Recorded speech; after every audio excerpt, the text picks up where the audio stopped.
Our new cat Cassian, he already has some health problems. And there are things I really want to get on top of early, prevent anything serious from happening.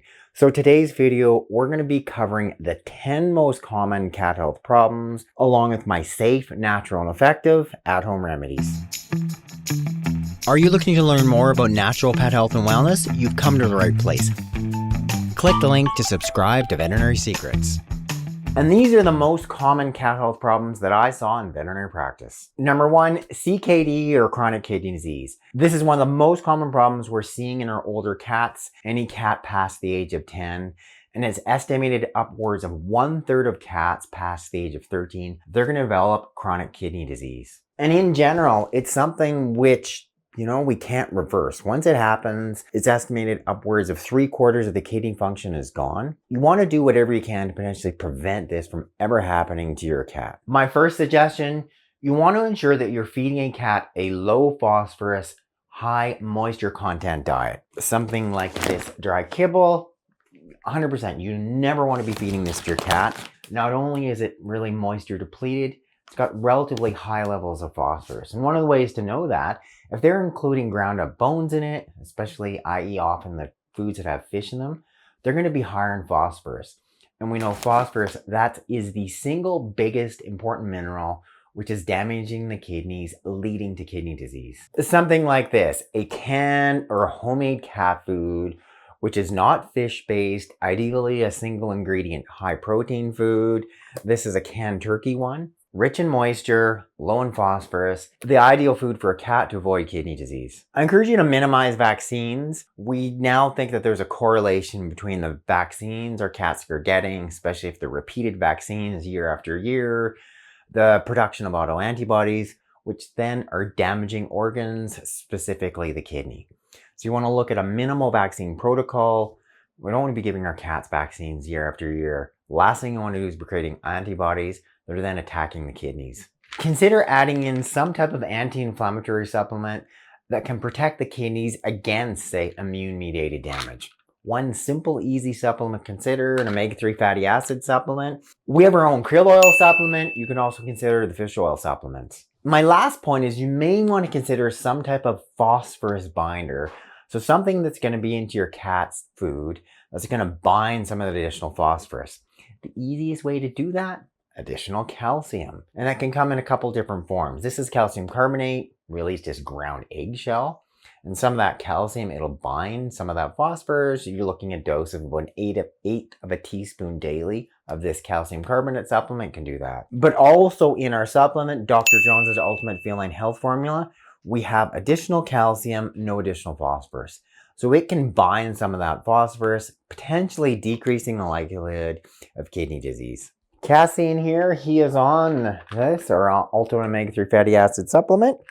You're on this kitty cat. He gets 2 of these once a day. And he's also on Ultimate Feline. We're going to try and keep your kidneys healthy, kitty cat. Number 2, dental disease.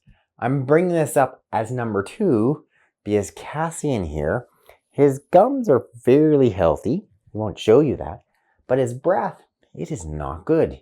He's already got bacteria in there, which have the potential to actually cause gum inflammation, cause gum disease. So this is what I'm doing to help him. You can potentially do to help your own cat. You can consider this seaweed-based supplement.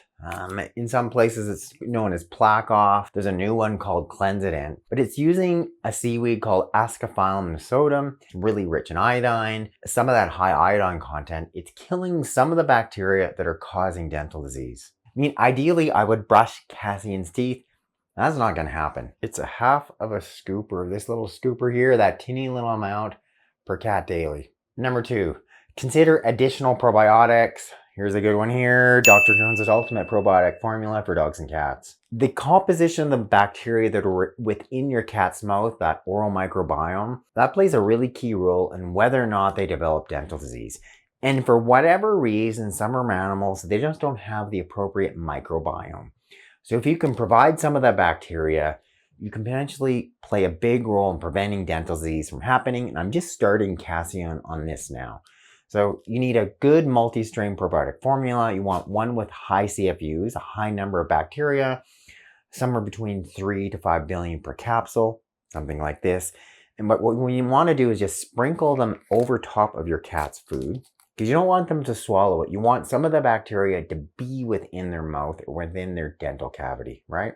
So you open the capsules up, sprinkle it over top of their food. And the third point, and this is something new I'm trying for Cassian, is consider something can help remove some of the pathogenic odor-causing bacteria from their tongue, because that's often where it starts. So this specific cat bowl from Licky Mat, the Licky Mat O bowl, it is a really good option. As you can see there, so it's got these ridges. The food goes on top of this ridged part, the center of the bowl. Your cat has to lick and lick and lick, do a really good job of fully cleaning off these ridges. And by doing that, he's removing some of that pathogenic bacteria, right? He's cleaning his tongue properly. When that happens, his breath is better. He's got less pathogenic bacteria in his mouth. And I can just show you here how it works with Cassian. A bit of canned food. This is the chicken, which he prefers. Then I'm going to sprinkle a little probiotic capsule on top. Oh, yummy, kitty. Now that he's not camera shy, I've mixed in the probiotic, mixed it in with the canned food. And this way he's going to lick the probiotic up orally. We spread it over top of the food. But he's really got to work hard. He's got to really work hard at getting that last bit of food off the base of the bowl. By doing that, he's removing some of that odor-causing bacteria.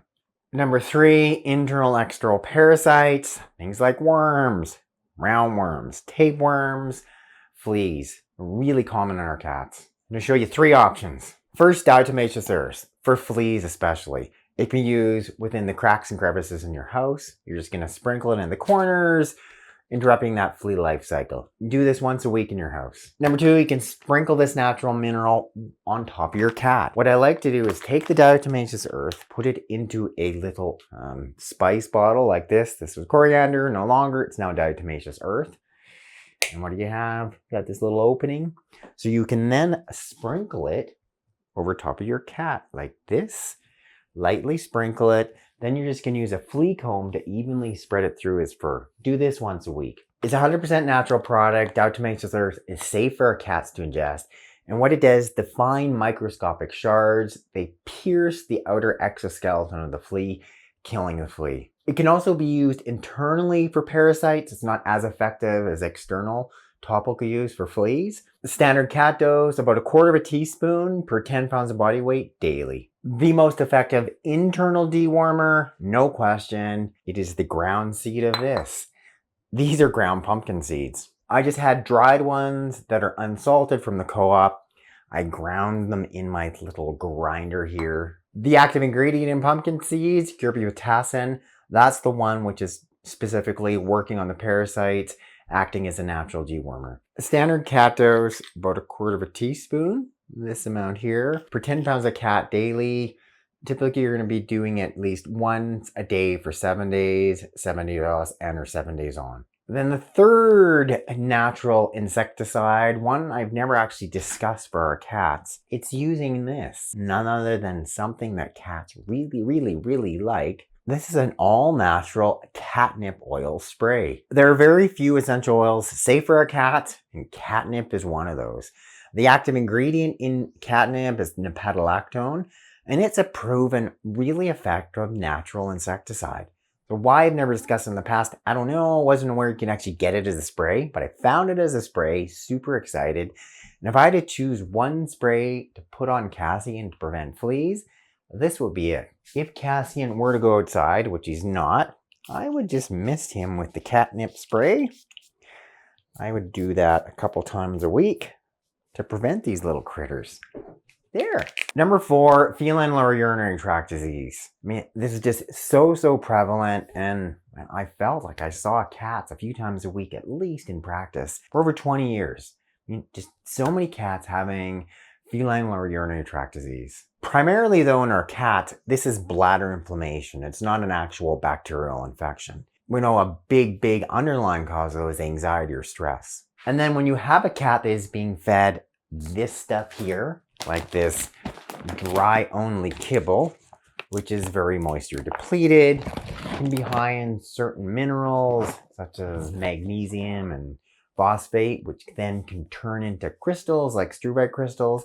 That's why they can get their problem. So for my first big suggestion, if you haven't got the big theme of today's video, eliminate the kibble, just period. Stop feeding your cat kibble. The next big thing to prevent urinary tract disease, we need to increase the moisture in their diet. Then a couple supplements to consider. One, ongoing to prevent ongoing urinary tract disease. Additional glucosamine, chondroitin, pretty well studied.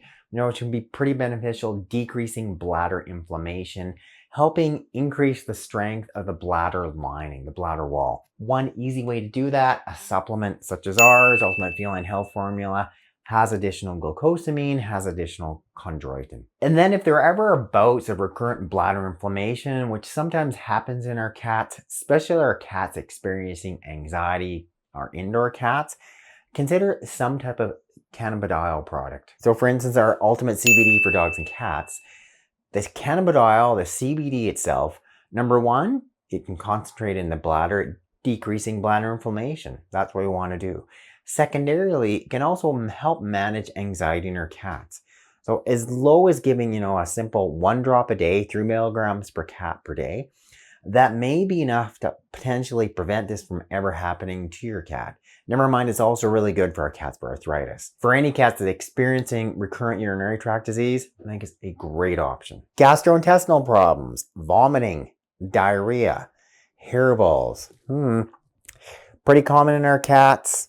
Here's what I'm doing to prevent this from happening to Cassian. First and foremost, you're just feeding a cat-appropriate diet. No supplements needed here. You're just feeding something which your cat is specifically designed to break down and digest, which is meaning this animal protein rich in moisture. When you have a higher protein, higher moisture food that's being fed to your cat, they're much more likely to not have ongoing GIT disorder, right? They don't have to deal with hairballs, less likely to deal with vomiting, diarrhea. But if they start to have a problem with hairballs, and some are especially all long-haired cats or cats that excessively groom themselves, you want to add in some form of additional fiber. Here's a good option. Inexpensive option, ground flax seeds. Even just a small amount, a half a teaspoon daily to your cat's food. That can go a long way in number one, just normalizing their intestinal tract, ensuring that those hairballs are working their way through the intestinal tract, not resulting in a problem. Flax is also a great source of soluble and insoluble fiber, and it also provides health benefits in form of the additional essential fatty acids. If you have a cat that is vomiting, has diarrhea, has ongoing issues with constipation, there's one simple herb you should consider. This one here, slippery elm. Slippery elm has been widely used in our cats, being used for cats that have kidney disease.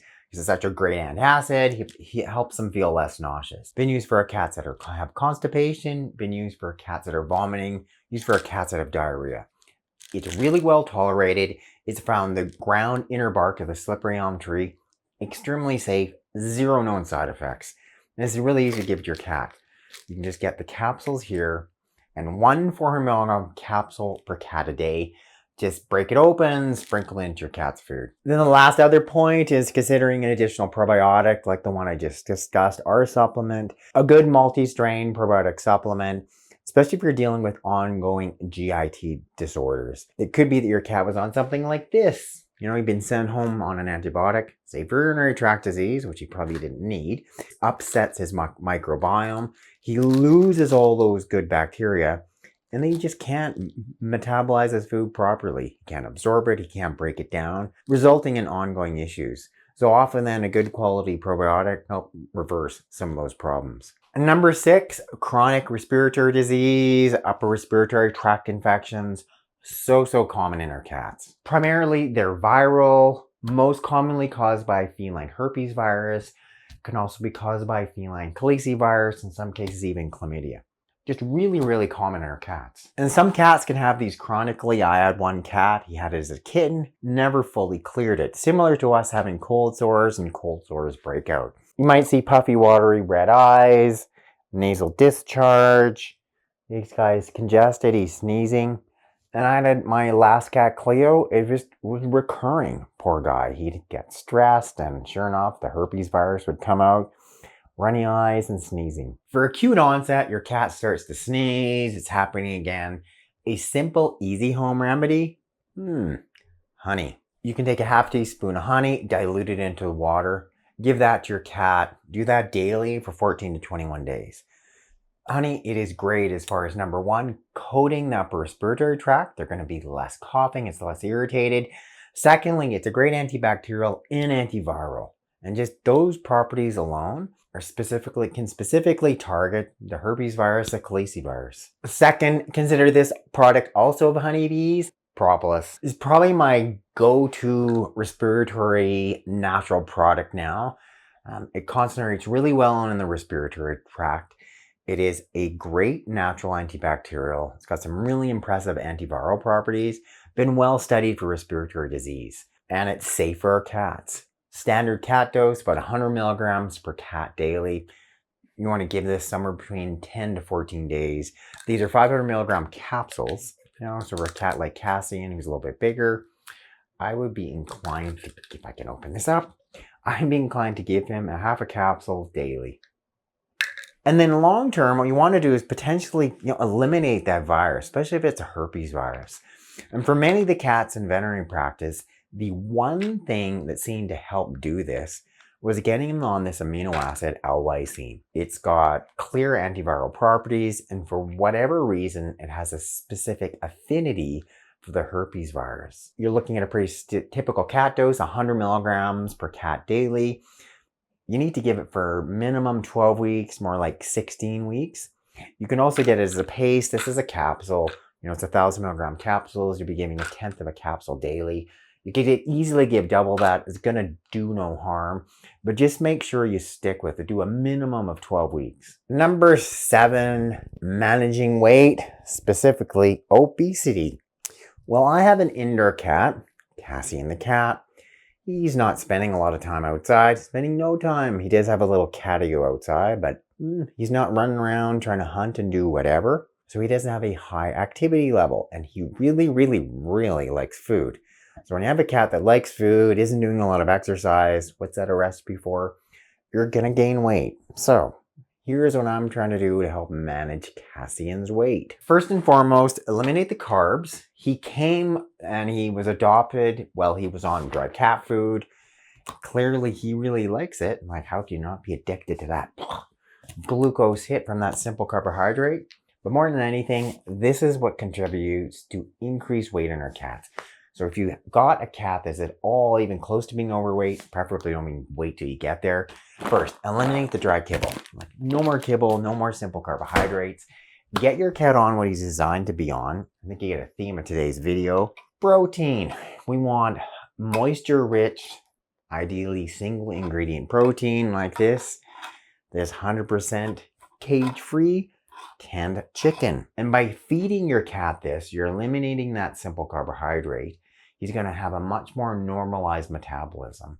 And when he doesn't have the glucose spikes, he doesn't then have the ability to put on that body fat. So yeah, if you stick with that single protein, you're much more likely to have an appropriate weighted cat. So yeah, he's on this. You obviously want to do things like increasing your cat's activity.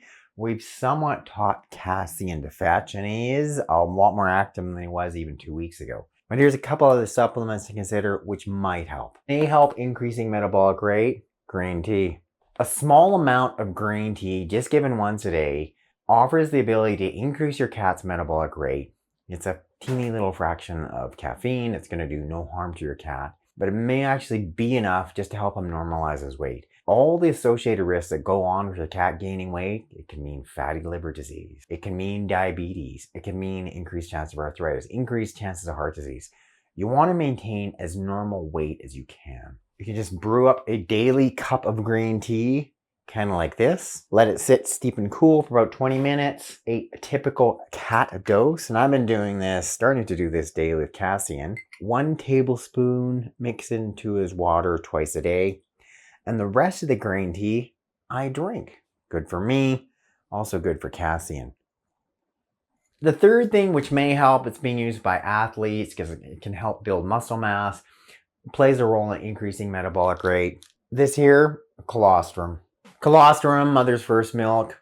Primarily we think it as immune supportive product, which it is. It supports the intestinal tract. Great to help counter anti-inflammatory medication side effects.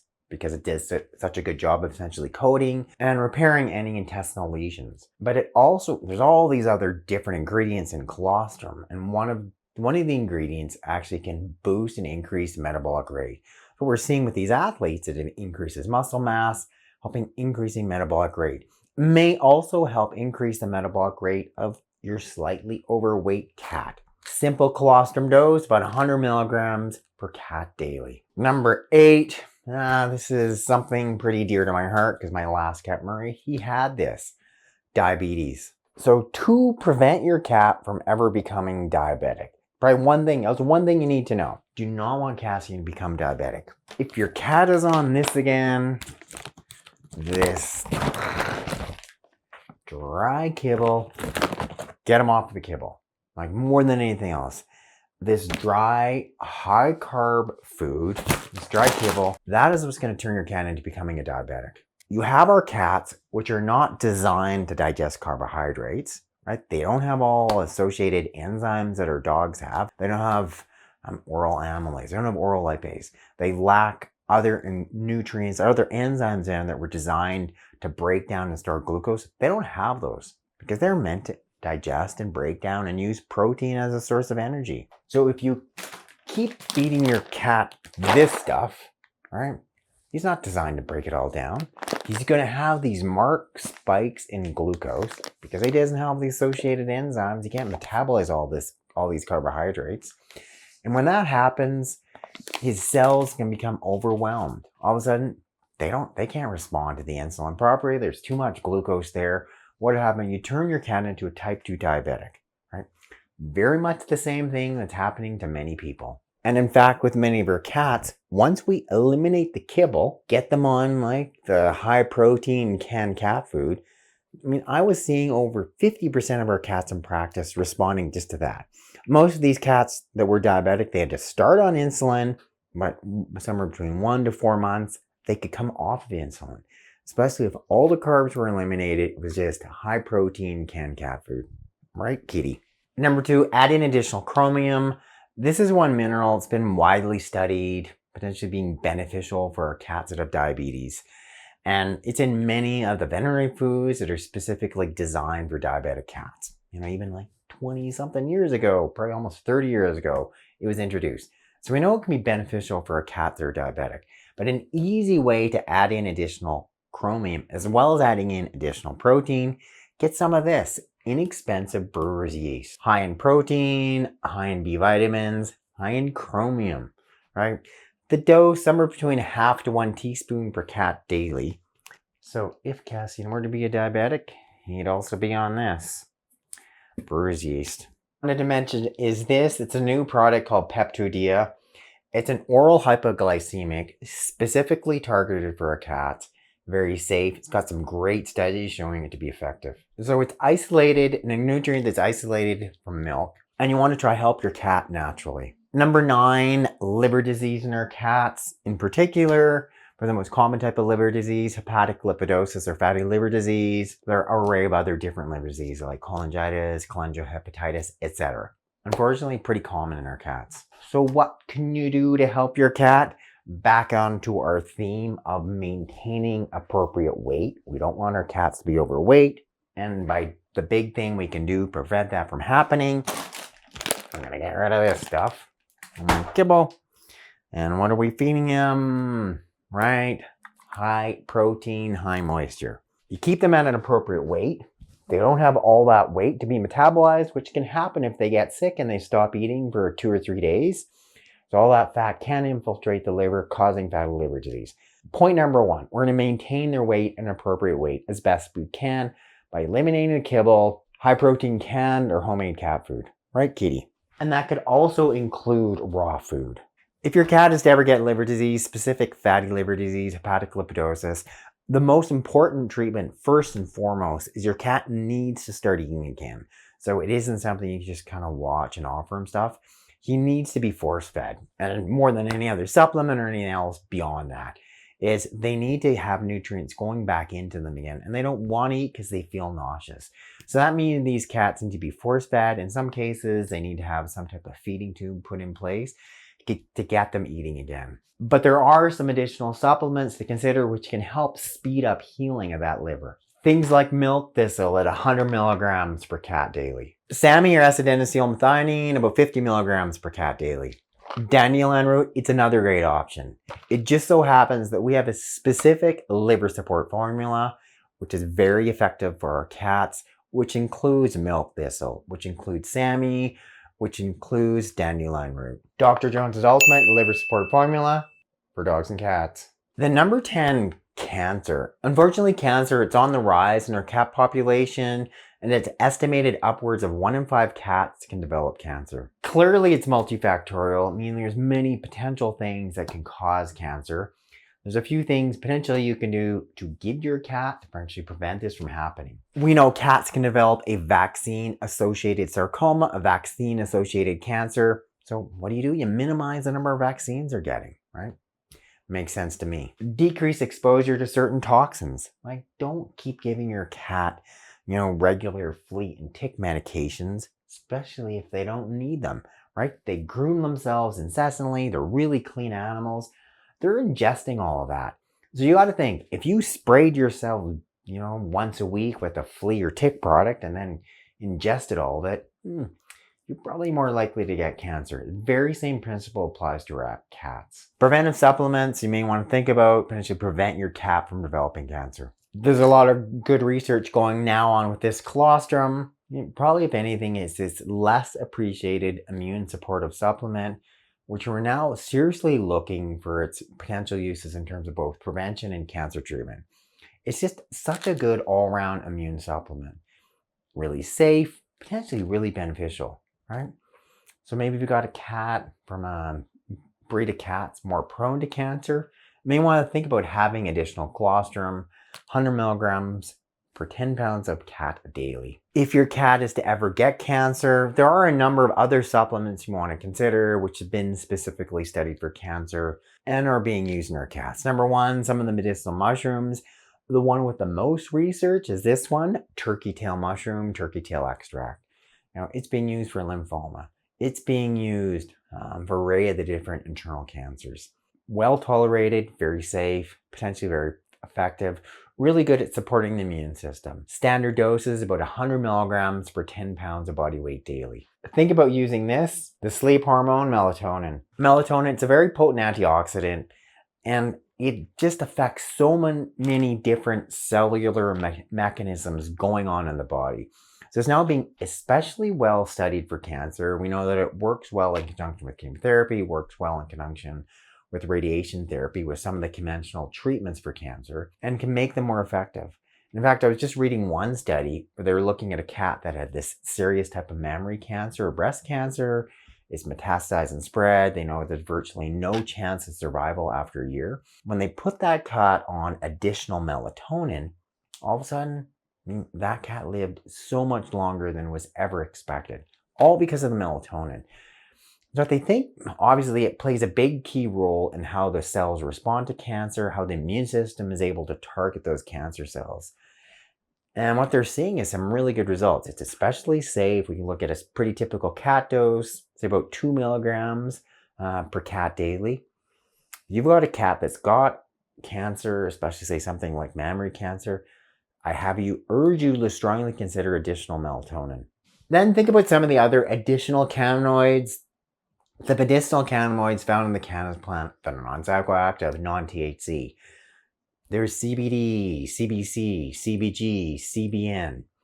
Many of those have specific anti-cancer properties. Are they the magic cure? No, they're not. But they definitely seem to play a role in being beneficial if our animals have cancer. We know our cats tolerate the cannabinoids really well.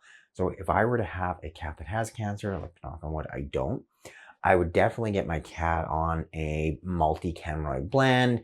Something like our multi-cannabinoid blend doesn't need to be ours, but something that's going to include an array of different cannabinoids, which potentially help make it more likely that the immune system can recognize those cancer cells, attack those cancer cells, or make it more likely that there's going to be apoptosis, that's cancer cell death. Cassian here, he's our model cat. He already seems to have some serious health issues. but he does have bad breath. He does have a few extra pounds. Hey, don't chew on my arm. He is potentially more prone to things than diabetes, my arthritis, fatty liver disease. So I'm going to do all I can to make sure that does not happen to him. Go through all those different common health problems, some of the different alternative remedies I suggested. You think about something simple and easy you can incorporate, make a basic change with your cat to keep him healthy in the first place. And if you had to take one thing from this video, get rid of this, get him on to something like this, right? High protein, canned, moisture-rich cat food. You're going to go such a long way in preventing some of these serious diseases from happening. So thanks so much for watching this video. Thank you, Cassian, for being the star kitty cat. Click up there to subscribe. Hit the bell to sign up for notifications. Then when you click that link directly in the box below, I can send you a copy of my free book.